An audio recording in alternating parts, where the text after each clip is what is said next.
First, I want to thank Aliyyah, Rahman, Ariella, Azoulay, Leela, Gandhi, and Vazira Zamindar for organizing and for inviting me to participate in this political concepts workshop. I would also like to thank the Narragansett and the Wampanoag peoples who have stewarded this land.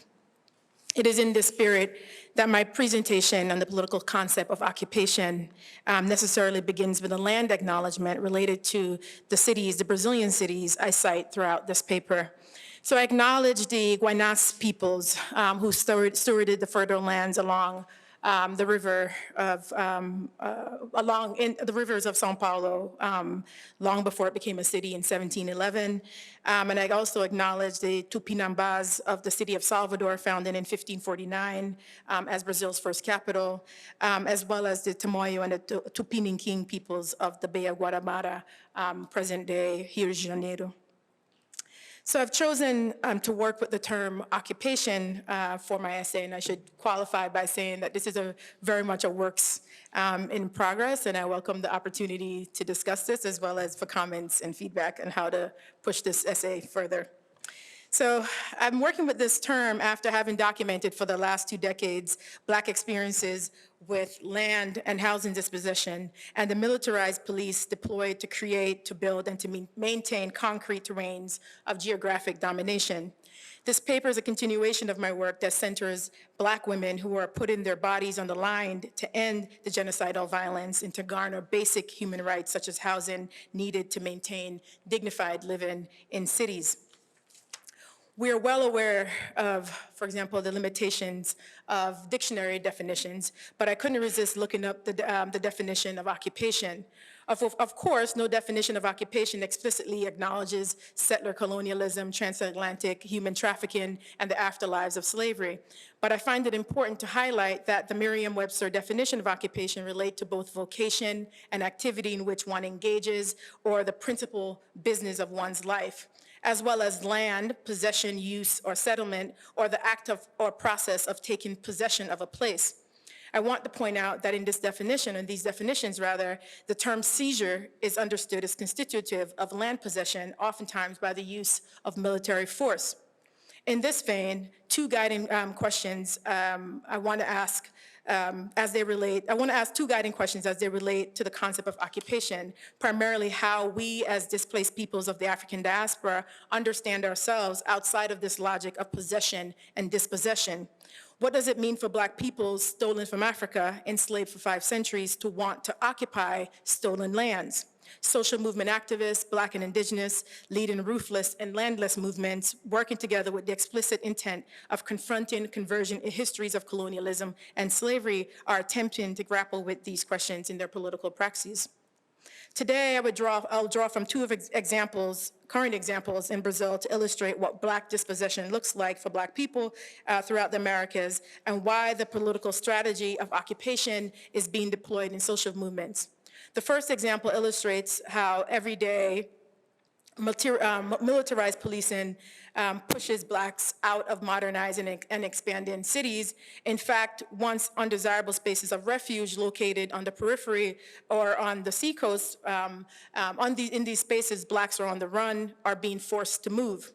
And the second example of the ruthless movement as part of a general movement for housing rights shows how occupation is being used as a political strategy to make claims to the city. This strategy remaps Black flight from the center to the city and then back to the center of the city, so spatial as well as political margins. Who has the right to the city and the city center is a question that I hope to keep repeating throughout this paper. So the first part is on the run. I want to think through what dispossession looks like for peoples of African diaspora, being reminded that the fight against the violence of the Black land heist as a permutation of settler colonialism and slavery is always ongoing. Portuguese writer, psychologist, and theorist Grada Quilomba sums up my thoughts here. O colonialismo é uma ferida que nunca foi tratada, uma ferida que dói sempre, por vezes infecta e outras vezes sangra. So colonialism is an injury that was never treated, an injury that is always hurts, one that infects and at other times bleeds. An image from this past Sunday's massacre in the Paraisópolis neighborhood of São Paulo has stayed with me. Black men and women, teenagers and young adults running away from police fire. I've heard this kind of running before in the Gamboa de Baixo neighborhood in Salvador, where I've done research since the late 1990s. It's the sound that alerts residents to close or move away from their doors, hide behind concrete walls, and get out of the ocean as soon as possible. If you're on the streets, you get your ID cards ready, you anticipate the pat down, you dodge being beaten by a baton or a gun, you may even stare down the barrel of the gun itself and plead for your life.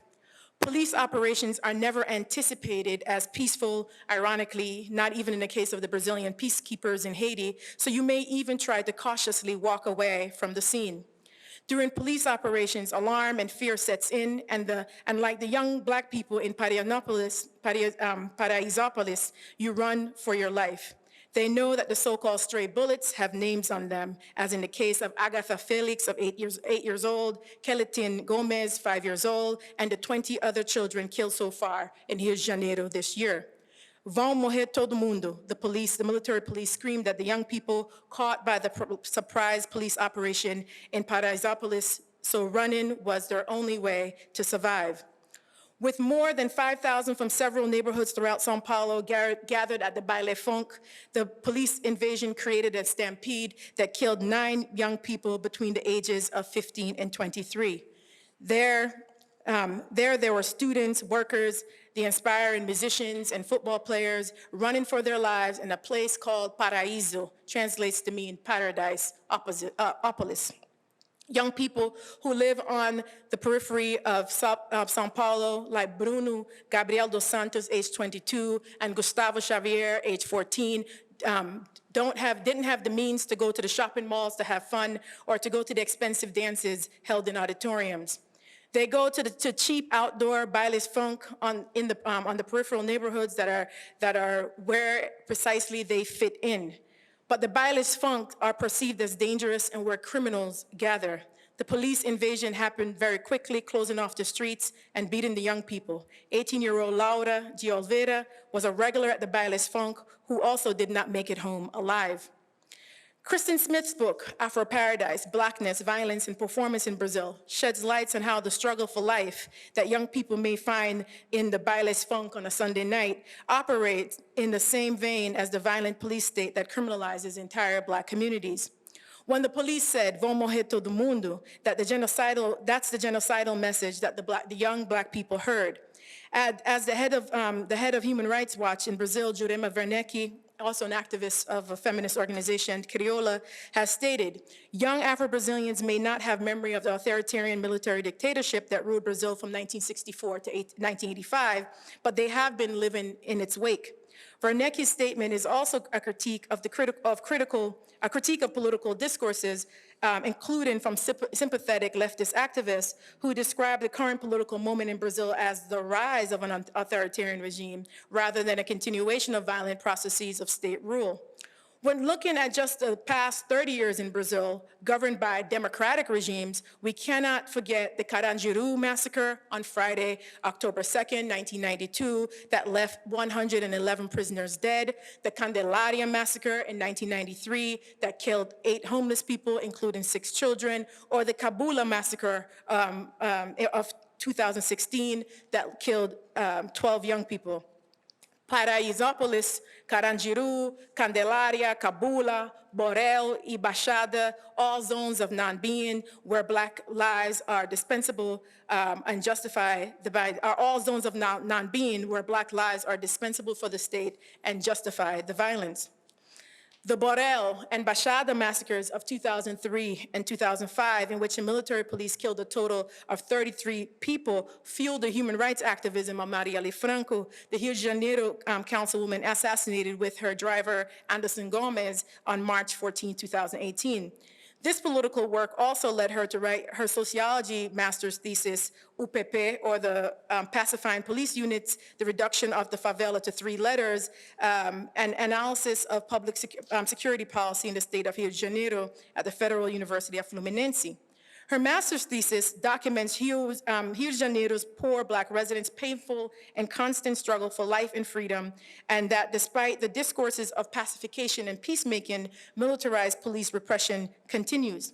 In her essay, Pacification for Whom, taken from her master's thesis, Franco wrote, "In this context of pacification, young people, although not only them, have been deprived of their cultural activities as well as their freedom of movement. Curfews, constant searches at gunpoint, recurrent mistreatment during police stops, and abuse of authority are trademarks of the project, as shown in the article in the Folha de São Paulo newspaper on September 2nd, 2013, under the headline, 76% of all of these pacifying units have complaints filed against police officers."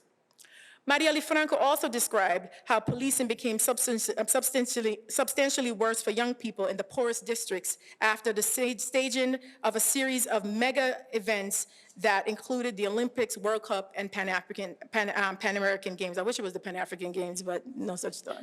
Pan-American Games. Even though the pacifying units were, quote, justified as a way to create a new culture and manner of policing different from the military police battalions, in 2017, when they joined forces and escalated the process of militarization in the city. Franco argued that the failure of the, I keep saying the UPP, but it's the UPP or the pacifying units, is a genocidal policy that is brutally felt in the daily lives of the residents of favelas, primarily Black youth. The Paraisópolis massacre is one more example of the use of militarized police violence, the use of tanks and soldiers in these neighborhoods that exacerbates and exposes the racism and the criminalization of poverty. Marielle Franco's political work around these issues cost her her life at the age of 38. Hence, the everyday policing that dehumanizes, humiliates, and led to the death of women such as Marielle Franco and Donaira C. and numerous others that I've documented in my ongoing scholarship, the pacifying units that are anything but peaceful, the military police invasions that have led to countless massacres. Brazil, this allows us to understand how Brazil is an occupied territory, a country at war, where every 23 minutes, a young Black person between the ages of 15 and 29 is killed, approximately 25 per day, 3 every hour. Kristen Smith, Ana Luisa Flauzina, Malchirio, and Rebecca Atencio, and numerous other scholars have documented that Black and brown people and the poor, from the barracoons to the plantations, quilombos, favelas, and barrios, have borne the brunt of this violence, techniques of surveillance and torture, and state sponsorship of mass killings. So what happens when, after 500 years in this particular context that I've described, Black people feel as though they're tired of being treated as unwanted guests on the land, tired of running, and tired of the gunshots, and begin to plant their feet to land in the sense that Dion Brand describes? Is it possible to think about occupation as landing, as belonging to the territory rather than being excluded from it?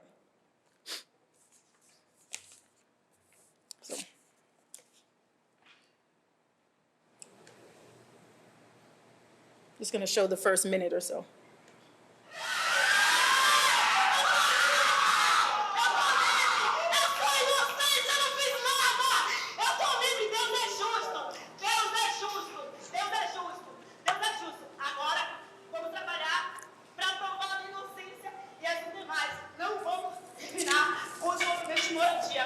A gente precisa de moradia. Ninguém ocupa porque quer, ocupa porque é necessidade.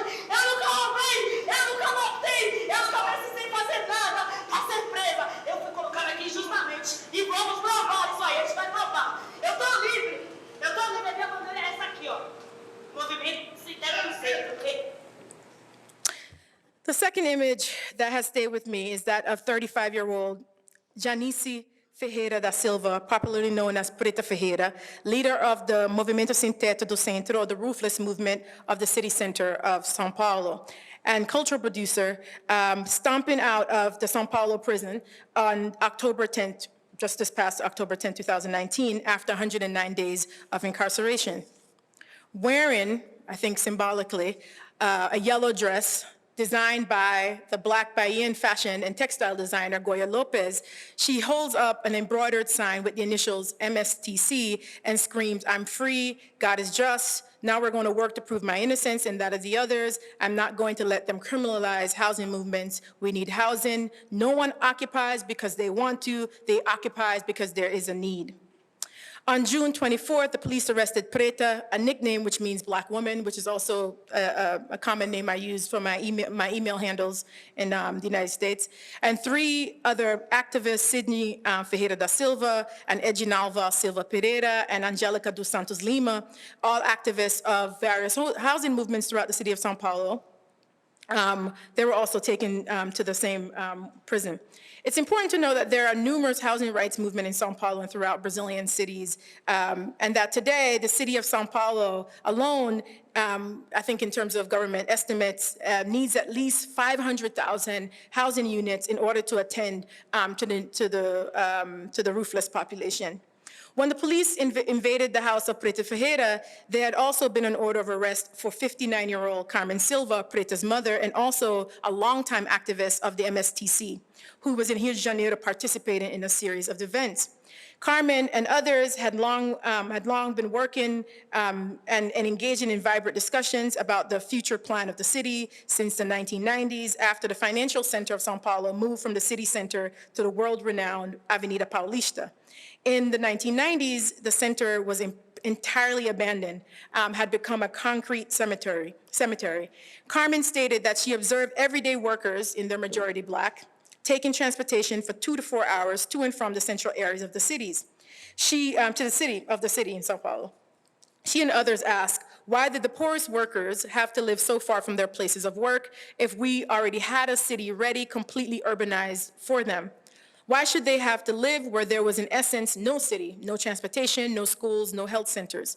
That's when they decided to occupy the city center, to mobilize people to move into the abandoned buildings. Carmen Silva had migrated from the Brazilian northeastern city of Salvador to São Paulo and struggled to secure dignified housing like numerous other workers in search of better material conditions. The black population, mostly immigrants from the Northeast, comprised approximately 50% of the 12 million people living in São Paulo today, the largest city in Brazil and the Southern Hemisphere. As discussed at the UN Conference on Human Habitat held in Istanbul in, I believe it was, I'm blanking on the date, but I'll look it up, 1993. Brazil had not adequately dealt with the rapid influx of migrants to major cities such as Rio de Janeiro, São Paulo, and even from the interior of Brazil to places like Salvador. So these growing cities had major housing shortages that led to the growth of informal settlements on the peripheries or an undesirable mountainous and coastal lands, as in the case of São Paulo and Rio de Janeiro. As Carmen stated, when we talk about ocupar, or the word to occupy, we did not occupy any building that was complying with any sort of active social function. She explained that they occupied buildings with the following characteristics. These buildings' owners had defaulted on their taxes and had abandoned their social function. They were, in essence, concrete vertical wastelands. The MSTC movement grew, and they informed the families that they were occupying the buildings of the city center based on 2 political principles. Occupation was about denouncing the lack of an adequate housing program in the city and the country, and to fulfill an actual material need for housing for numerous families. They occupy, even including today, knowing that they can be expelled at any moment, and despite the threat of evictions. Normally, when the owners appear and sue for the building's return, they use their own resources to legalize the use of the buildings in terms of the incorporation of utilities, doormen, and cultural activities. Preta Ferreira was the oldest of 8 children when she went to São Paulo from Bahia to live with her mother in the occupations. She grew up in the movement that taught her that she could do more than what the society had planned for her, especially that she could go to the university. Even after living for several years in Salvador, Bahia, that has the largest concentration of blacks, only second only to Lagos, Nigeria, she had a limited understanding of her social and economic options as a black woman. After completing university, she returned to work in the occupation movement, bringing together her work as an artist with the political activities of the roofless movement. Preta is one of the MSTC leaders of the occupation, the 9th of July, or 9 de Julho, that currently houses 124 families. Carmen had recently been recognized, ironically, I should say, had recently been recognized at the Chicago Architecture Biennale in 2018 for advancing housing rights for families and individuals living in vulnerable conditions. As the notation from the Biennale stated, Silva's commitment to urban reform and social inclusion is rooted in her personal experience as an immigrant, mother, and social activist who has experienced homelessness. Both Preta and Carmen played leading roles in the 2016 docufiction Era o Hotel Cambridge, or it was the Hotel Cambridge, focused on the transformation of an abandoned building in downtown Sao Paulo into a public housing complex. The state's lack of understanding of the diversity of housing movements in Sao Paulo and across the country has fueled the current criminalization of social movement activists by the authoritarian state that also ignores the history of activism. At 6 a.m. on July 24th, the police invaded her house, pointing their guns, children sleeping, asking everyone to congregate in the living room to search them in the entire house. She was accused of being responsible for the administration of the Wilton Pais de Almeida building in the Pasandu neighborhood that burnt down and collapsed on May 1st, 2018, killing 7 people. Carmen and Preta were not part of that movement that led the occupation of Wilton Pais, but that had a building that had been abandoned for decades. Independent of whether or not they had been so-called confused as being responsible for the building's demise, Carmen explains that the state should be held responsible, not these 2 women being incarcerated, should be held responsible for the carnage, since families were living there because the government had not provided them with any other housing alternatives. During the 109 days in the female prison, the Penitenciária Feminina de Santana, Preta organized incarcerated women and start to live or occupy her new world. She wanted to fully understand the world in which she was living, she said. And as a result, she determined that prison is a slave ship, or un navio negrero. Preta used the time to show the women that they were, in essence, political prisoners, and that whatever crimes they had committed were because of the lack of social opportunities that had been denied to them in the society. When asked how she would compare the material conditions of the prison to the occupations in Sao Paulo, she asserted, the occupations are better, more than organized, in terms of the prison's lack of security and basic infrastructure such as electrical wiring and portable water. In the prison, she witnessed that they threw away tons of food each day, even with people dying of hunger just outside its doors. One example of their political demands that they made during her time there was that she and the other women had the right to the same quality of life as they lived on the outside. And what they argued was that they at least had to have the bare minimum level quality of life as they lived in the occupations. In the occupation, she would be evicted if they didn't provide basic infrastructural resources to the residents, whereas there are serious fire hazards and fire trucks would not be able to carry out any sort of rescues at the prisons. Housing rights activists occupying abandoned buildings are constantly being surveilled for fire code violations and other social regulations. Preta reminded us that the prison population is a forgotten population in Brazil, where men and women are dying from infrastructural violence. One example is the dengue outbreak that is directly related to poor water quality and sewer systems. Carmen also remained in exile, which contradicts all of the international acclaims that she received at the Biennale, remained in exile during the persecution of the housing movement activists. Preta, on the other hand, since her release, she claims, has been able to transform this experience into her art and music while she continues to live in housing, unconditional freedom. I forgot what they call it when you're in house arrest, I guess is the translation of the term. So the vibrant movements against the genocide of Black people in Brazil and throughout the Americas has focused primarily on police murders, the ones that I described in the beginning, such as the massacre in Paraisópolis. But the stories of Preta and Carmen push us to ask, what if we started with the violence inherent in the denial of the basic right to human dignity, the basic right to adequate housing? What if we looked at the housing occupations as a break in the genocidal continuum that is stopping the bloodbath and securing the right to live? Many black feminist activists have stated that Preta Ferreira is a political prisoner who has not garnered the same political support or attention as former President Lula Ignacio da Silva, who was recently released, for example. And that's not only because he's a famous president, but certainly what it means to be a black woman political prisoner. Leaders of the largest and most important social movements in Brazil are incarcerated and forced into exile with little public outrage and solidarity.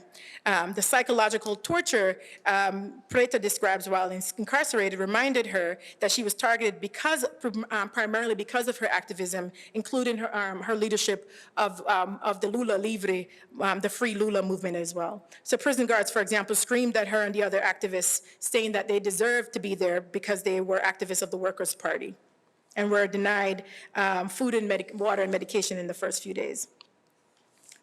I'll just pay attention to the time and skip over a little. So in the end, I want to argue that occupation is not about accessing capital. It's about making use of the excess, giving concrete wastelands life. Occupiers give cultural and social capital to the city center. With the current state of homelessness in Brazilian cities, and one could argue throughout the Americas, the material culture of racial and spatial exclusion, the political emphasis on empty buildings turn vertical waste into vertical opportunities. The practice of occupation shows evidence of knowledge rather than the state's view of occupations as haphazard actions of the poor. And I think this is important because partly what happens in terms of the public view of occupations that they can't imagine that black women have given any sort of thought that this is part of a long tradition of political activism. So black activists have begun to claim that their urban communities should be perceived perhaps as quilombos, communities formerly organized by runaway slaves during the colonial period. And these new occupations represent a new form of quilombos. 5 minutes, thank you. In essence, black flight from the over-policed spaces of the urban peripheries lead black people to develop new relations with urban territories elsewhere. And as Beatriz Nascimento writes, quilombo is a state of mind, a way of recapturing identity through knowledge of the land as a person who has migrated. Kristen Smith writes that Nascimento suggests that quilombo signifies black autonomy and a space of escape. For her, quilombo is not just a physical space, but also the social process of black self-determination and organization. The policing of occupations and the activists leading them demonstrates the unwillingness to accept that blacks can self-govern. And for example, residents of the occupations organize associations and agree to pay condominium fees that cover the cost of security, such as, and other maintenance services. The activist incarceration shows a lack of understanding of the nuances of black and poor people's political practices and social organization. They're not invading the space. And interestingly enough, a lot of the informal settlements in Brazil are called invasões. So they're kind of turning this term around to say we're not invasões, we're ocupações. They're not invading a space, but rather they're occupying housing and making it adequate for human life. In conclusion, Preta Ferreira, on the day of her release, and I really want to show just a tidbit of one of the videos that she created in 2019. Preta Ferreira, on the day of her release, repeated a popular saying that quando a senzala desce, a casa grande vai soltar. That translates to mean, when the shanties come down, the big house goes crazy. And honestly, that's a poor translation, but you have to deal with it. This is also a statement that Marielle Franco regularly cited to emphasize the political power that emerges from the margins. That she was a direct result of that political formation taking place among black women and communities, and she represented the transformative power of that militancy brewing on the margins of Brazilian society. As Marielle Franco affirmed during her campaign, one thing is to live, to be born in a favela, other thing is for you to reivindicar or to make claims to the city and to use this location as a favelada, as a poor person, to do politics differently. Resembling the ideas of Black left feminist Claudia Jones, it is from this radical view of the city that Marielle Franco focused on the favelas, and Preta, Carmen, and numerous others focused on the occupations and the social struggles for housing. Occupations are not only places where poor Black people live, but also places where specific political identities can emerge, different senses of who we are, of peoples of African descent, that challenge structural oppression. Black occupations themselves, Black occupiers themselves, imagine their work as a way of embodying a unique political location on the margins of the city, although located in the city center, and as well as in a state and as a place. Over the course of centuries, these urban communities have incubated a critical consciousness and militancy crucial for real social transformation amidst a system of racial apartheid governing the city. I'll skip down and just add a few last words and say, in this workshop, I want to end by thinking about political empowerment and attainment in the practice of land and housing occupation. Again, who has the rights to the city, and what is it like to live in a city with that degree of homelessness? The experiences of Carmen and Preta opens up a discussion about why it matters to center the political experiences of Black left activism, activists criticizing and upending racial capitalism, one building at a time. And I want to end with the music video created by Preta Ferreira entitled Minha Carne, drawing from Elsa Soares' A Carne Mais Barata do Mercado é a Carne Negra, which translates to mean the cheapest meat on the market is Black meat. I'll just play a couple minutes until my time is really up. Foi-se a chibata e plantou semeia, ambas sob a tutela das mesmas mãos. Mãos, senhores de gênero. Zinho, não me toque. Mesmo lavando minha alma, as marcas não saem.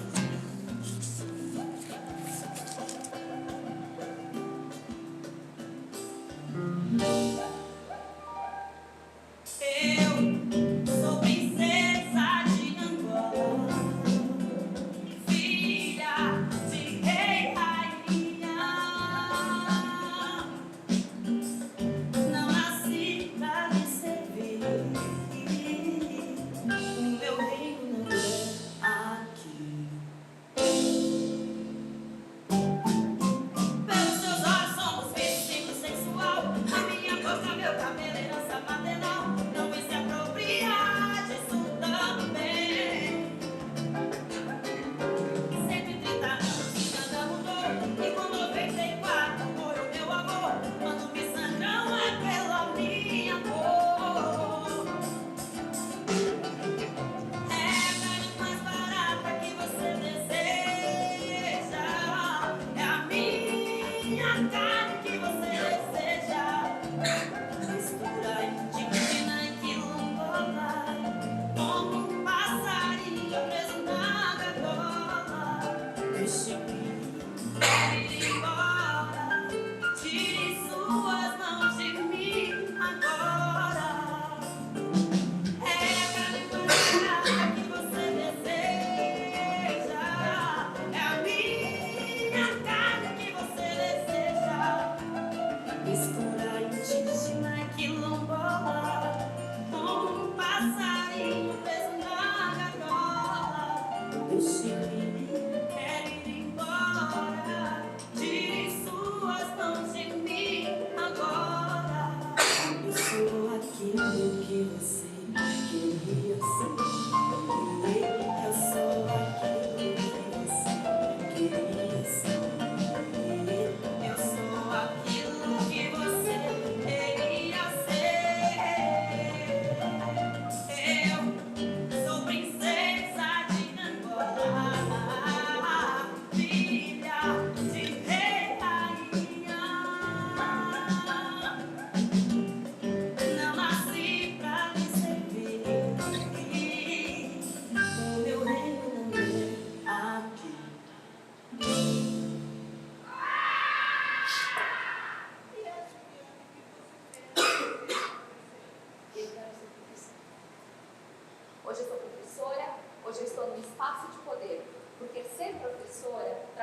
podem ser o que vocês quiserem.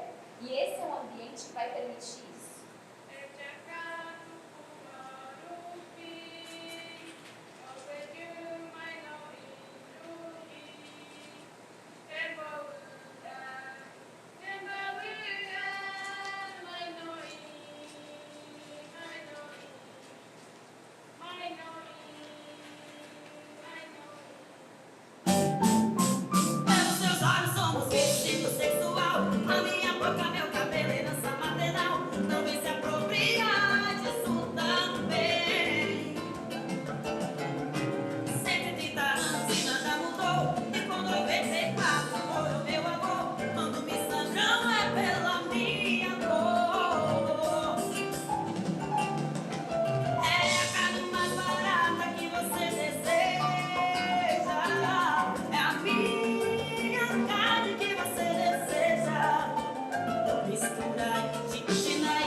Thank you.